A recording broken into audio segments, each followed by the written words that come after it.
พี่น้องหมอลำซิงวิเชียนเสือทองวิเชียนเสือทองก่อนหน้านี้เป็นวิเชียนไส้เลิศเนาะบัดนี้มีปัญหาเข้าใจผิดกับครูบาอาจารย์ว่าครูบาอาจารย์เพิ่นขอนามสกุลขึ้นก็เลยได้มาใส่นามสกุลเจ้าของเป็นวิเชียนเชื้อทองบัดนี้นี่สิกลับมาใส่ไส้เลิศดิไปทำความเข้าใจกับแม่ครูเพิ่นใหม่แล้วเข้าใจกันดีแล้วสิกลับมาใส่เสื้อทองพี่น้องเอ่ยแต่กี้เป็นไส้เลิศเนาะอุ้ยดังดิตะกี้น่ะวิเชียนไส้เลิศกับผลงานเพลงกะเล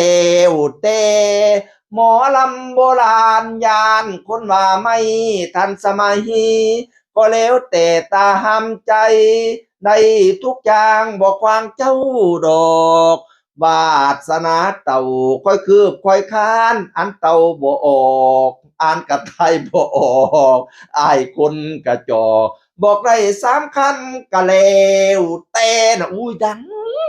เพลงนี่แต่ก่อนพี่น้องเอ่ยเป็นลูกศิษย์ที่แม่ครูสังวาลชัยเลิศภูมิใจมากเพราะว่าแม่ครูนี่สอนมากับมือเลยเรียนล่ำนะแม่ครูสังบ้านนี่ขี่มอเตอร์ไซค์เวฟไปเรียนพี่น้องตั้งแต่ค่าตัว300 บาท500 บาท700 บาท 1,000 บาท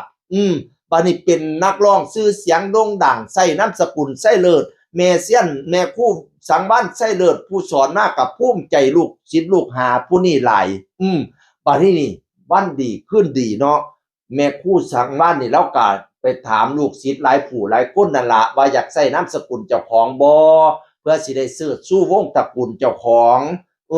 ถามหลายผู้หลายคนมามื้อนึงก็เลยถามวิเชียนไส้เลิศนี่ว่าอยากใส่นามสกุลเจ้าของบ่พอแต่ได้ยินซ้ำนี่ล่ะวิเชียนนี่โอ้ยบ่ได้ฟังอีแม่เว้าหยังต่อเลยเข้าใจว่าแม่ทวงนามสกุลเจ้าของคืนก็เลยบอกว่าก็ได้ครับแม่ว่าซั่นว่านั่นน่ะวิเชียนรู้สึกว่าจุกอกเหมือนกับว่าแม่ทวงนามสกุลตัวเองคืนก็เลยคืนนามสกุลไส้เลิศไปเลยมื้อต่อมาเอาก่อนล่ำทั้งเบิดทั้งมวลที่แม่เคยสอนเอาคืนให้เบิดเลยก่อนแม่ต่อไปข่อยสิบ่ล่ำประมาณนี้พี่น้องเอ๋ยเกิดอาการศูนย์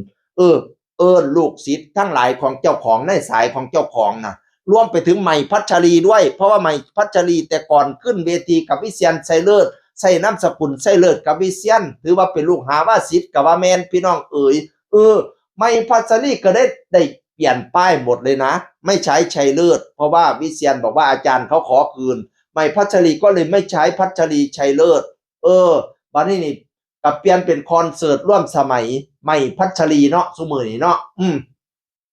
บัดนี้วิเชียนมาทบทวนความคิดเจ้าของบัดเนี่ยมารวมไปถึงคุณแม่ก็อัดคลิปมาบอกว่าบักหลาเอ้ยแม่บ่ได้ทวงนามสกุลคืนเด้ตัวอยากได้ใส่ไส้เลือดตัวกะใส่แต่แม่เว้านั่นคืออยากให้ตัวเสิร์ชสู้นามสกุลทางพอตัวพร้อมตัวอยากใส่นามสกุลพอตัวบ่หรือว่าตัวอยากใส่ไส้เลือดคือเก่าแม่ก็บ่ว่าซั่นว่านั่นน่ะบัดนี้วิเชียนก็เลยมาฮอดบางอ้อโอ้แม่เขาว่าจังซี่ตัวนั้นฟังบ่ผิดตัวเขาฟังบ่จบตัวเข้าใจเองพี่น้องเอ๋ยก็เลยมาขอสมมาลาโทษในมื้อนี้บัดทีเนี่ยมาอ่อนลาบคาบหญ้าลูกผิดไปแล้วลูกมาอ่อนมายอมแล้วก็มายกขันให้ใหม่ซั่นตัวแล้วก็มายกอ้อให้ใหม่ผู้เป็นแม่สังวาลแม่ครูก็โอ้ยอภัยให้ลูกศิษย์เบิดซุอันซุอย่างเพราะว่าวิเชียนกับคุณแม่สังวาลนี่มันมากกว่าลูกศิษย์กับอาจารย์หักคือลูกคือเต่าสิเป็นจังได๋ก็เป็นลูกคือเก่าว่าซั่นโอ้ยเว้าดีๆแม่ครูก็ได้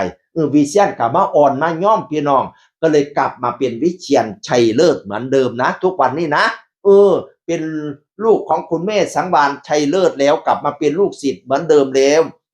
และจากนั้นเพิ่นก็พาไปสงน้ำสงทาอีแม่บุญส่วงดวงเด่นพี่น้องเอ๋ยเป็นบรมครูด้านหมอลำก่อนภรรยาของอีพอเจริญดาเหลาพี่น้องอีแม่สังวาลนี่มีศักดิ์เป็นหลานของแม่บุญส่วงดวงเด่นเด้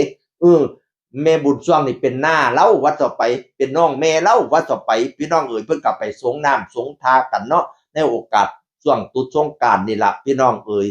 เอาเป็นว่าวิเชียนก็กลับมาเป็นสายไสเลิศเหมือนเดิมปรับความเข้าใจกับแม่ครูสังวาลเรียบร้อยแล้วก็ดีแล้วล่ะลูกศิษย์อาจารย์ปรับความเข้าใจกันมันสิได้บ่มีหยังฆ่ากันพี่น้องเอ๋ยหลายคนก็เข้าไปคอมเมนต์เข้าไปถามว่าเอ้า วิเชียนบ่ใส่โตเกียวมิวสิกแล้วติว่าซั่นนะออกจากโตเกียวมิวสิกแล้วติบ่ได้ออกดอกโตเกียวมิวสิกนั่นก็เป็นฉายาเพิ่นยังอยู่โตเกียวมิวสิกคือเก่าแต่นามสกุลที่เพิ่นใส่ทั้งหมอลำซิ่งนั่นเพิ่นขอกลับมาใส่วิเชียนใส่เลิศแต่ว่าโตเกียวมิวสิกเพิ่นก็อยู่นำผู้ใหญ่บ้านฟิแนนซ์คือเก่าบ่ได้หนีไปใดแล้วก็สิแจงมาจังซี่ประมาณนี้ล่ะเสียงอื่นคนเก่าเว้าสู่ฟังสวัสดีครับ